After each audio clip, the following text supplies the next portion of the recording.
साथियों नमस्कार। आज मैं कई दिन के बाद वीडियो बना रहा हूँ क्योंकि कोई कंफर्म न्यूज़ नहीं था, लेकिन अभी जो ताज़ा अपडेट है उसके हिसाब से आपको हम बता रहे हैं। थोड़ा आप विस्तार से देखिए वीडियो को। इधर एनएससी की टीम ने पूरे देश में 1 जनवरी से लेकर के और 23 जनवरी तक आंदोलन छेड़ रखा है और रास्ता रोको, धरना, प्रदर्शन आदि का हर जगह किया जा रहा है। ये देखिए, आपको वीडियो उसमें देखिए।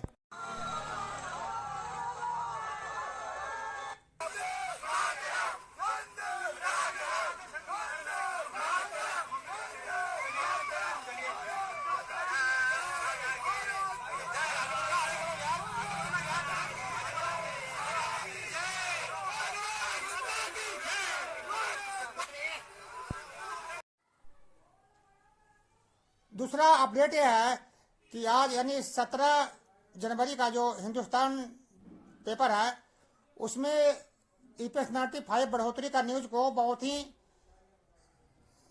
मैंने बड़ी अक्षरों में छापा है और उनके हिसाब से इस बजट में सरकार पेंशनरों को मांग को पूर्ति कर देगी, क्योंकि करीब पिछले 11 साल से पेंशनरों का मांग लंबित था और इसके लिए जगह जगह आंदोलन भी हो रहा था और आंदोलन अब भी हो रहा है। तो सरकार इस बजट में करेगी, ऐसी कमांडर अशोक रावत जी ने भी बताया है। उनसे भी उनको भी कई जो संदेश आया है उसमें उन्होंने यही बताया है कि उनको श्रम मंत्री से 2 बार बातचीत हुआ है और उसके बाद प्रधानमंत्री से भी बात हुआ है और उन्होंने आश्वासन दिया है कि इस बजट में कुछ जरूर करेंगे। हालांकि आश्वासन तो आश्वासन ही होता है, जब तक कि पेंशन बढ़ोतरी की घोषणा सरकार ना कर दे तब तक हम उसको आश्वासन ही मानेंगे। लेकिन अभी जो माहौल बन रहा है उसके हिसाब से और अशोक रावत जी ने जैसा बताया है उसके हिसाब से भी पेंशन की बढ़ोतरी की गुंजाइश पूरी पूरी बन रही है। देखिए हिंदुस्तान पेपर में, देखिए क्या लिखा है। हिंदुस्तान ने अपने बड़े बड़े अक्षर में प्रकाशित किया है कि बजट में संभावना है कि न्यूनतम पेंशन में वृद्धि की जाएगी और ये आप देख लीजिए, सारा उसमें विस्तार से लिखा हुआ है। वृद्धि कितना होगी अभी इसका कोई निश्चित नहीं हुआ है, बाकी आगे हम बताते हैं, वो सुनिए। उधर बीएमएस ने, जो कि भारतीय जनता पार्टी से समर्थित यूनियन है, उन्होंने भी पेंशन के लिए डिमांड दे रखा है और पहले उनका था कि 5,000 करने का, लेकिन वो भी 7,500 प्लस डीए के ऊपर सहमत हो जता दिया है। तो उनकी तरफ से भी डिमांड है। इसके अलावा कई ट्रेड यूनियन है जैसे AIUTUC, इन्होंने पहले ही श्रम मंत्रालय को 9,000 रुपये में पेंशन करने के लिए आवेदन दे रखा है और भी कई ट्रेड यूनियन है जो इसके लिए कार्यरत हैं।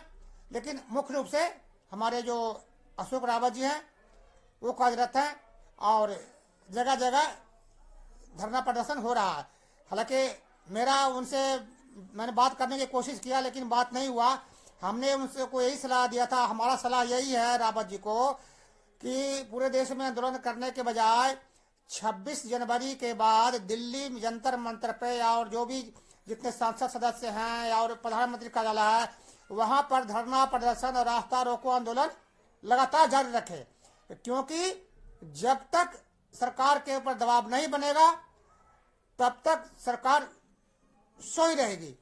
इसलिए ये जरूरी है। हालांकि मैंने सलाह दिया है और इस वीडियो के माध्यम से भी हम पूरे एनएससी टीम को यही प्रार्थना करते हैं कि वे जो भी देश में तो कर ही रहे हैं लेकिन दिल्ली में ही 26 जनवरी के बाद प्रदर्शन चालू रखें। यदि पूरे देश से पेंशनरों को आना संभव नहीं है तो दिल्ली एनसीआर के जो पेंशनर है वो तो वहीं सकते हैं, उनको लिए तो कहीं रिजर्वेशन कराने की जरूरत है नहीं। तो ऐसे कुछ बड़ी बात नहीं है। वो इतना यदि दिल्ली एनसीआर वाले भी एकजुट हो जाएं, जैसे पंजाब, हरियाणा और जैसे कि दिल्ली, उत्तर प्रदेश के, पूर्वी उत्तर प्रदेश के जो लोग हैं वो आ सकते हैं। तो ये कोई बहुत बड़ी बात नहीं है, क्योंकि जब तक संघर्ष नहीं रहेगा, जारी नहीं रहेगा, तब तक सरकार पर दबाव नहीं बनेगी और ये पेंशन को टालने की प्रक्रिया चालू रख सकते हैं। लेकिन फिर भी हमें इस बार पूरा उम्मीद है कि बजट में सरकार कुछ न कुछ करेगी, ऐसा कई सूत्रों से पता लगा है। बाकी आपको तो देख रहे हैं कि बहुत सारे यूट्यूबर हैं ऐसे ऐसे हैं जो डेली जो से कि 1 साल से पेंशन 7,500 खाते में आना शुरू हो गया, बेवकूफ बना रहे हैं और लोग उसको भर भर के देख रहे हैं। तो हम कहते हैं कि ऐसे यूट्यूबर को मत देखिए आप। हमने कई कम से कम 15 दिन के बाद ये वीडियो बनाया है, क्योंकि ऐसे झूठ के हम क्या बना यदि कुछ ऐसा न्यूज नहीं है तो इस बार हमें है पूरा उम्मीद है कि पेंशन में बढ़ोतरी की संभावना है और सरकार इसके लिए कुछ करेगी, क्योंकि न्यूज़पेपर में भी ये बातें आ गई है और उत्तर प्रदेश से निकलने वाले जो पेपर है लोकल उसमें भी ये सब चार आ गए हैं और जगह जगह धरना प्रदर्शन हो रहा है, वो आपने देखा ही। तो हम सबको यही प्रार्थना है कि ये जितना से ज़्यादा ये वीडियो अधिक से अधिक लोगों के पास शेयर करिए और अशोक रावत जी को यही हमारा संदेश है कि दिल्ली में 26 जनवरी के बाद धरना प्रदर्शन चालू रखें, क्योंकि 1 फरवरी से बजट है। पता लगा कि इस बार बजट 2 चरण में शुरू होगा, तो हमें 2 चरण का इंतजार नहीं करना चाहिए। हमें सरकार पर दबाव बनाने के लिए 31 जनवरी से पहले तक धरना प्रदर्शन का कार्यक्रम चलाना चाहिए। दोस्तों, आपको इस पर क्या विचार है, कैसा है, आपको इस पर सहमत है तो आप कमेंट जरूर करिएगा। और हमें आशा है कि सरकार कुंभकर्ण नींद से जागेगी और इस बार पेंशनरों के हित में फैसला करेगी। हालांकि जो पेपरों में जो दिया है कितना होगा बढ़ोतरी इसके ऊपर पर कोई फाइनल नहीं है, लेकिन उम्मीद पूरी है कि पेंशन में बढ़ोतरी होगी। दोस्तों, जय हिंद।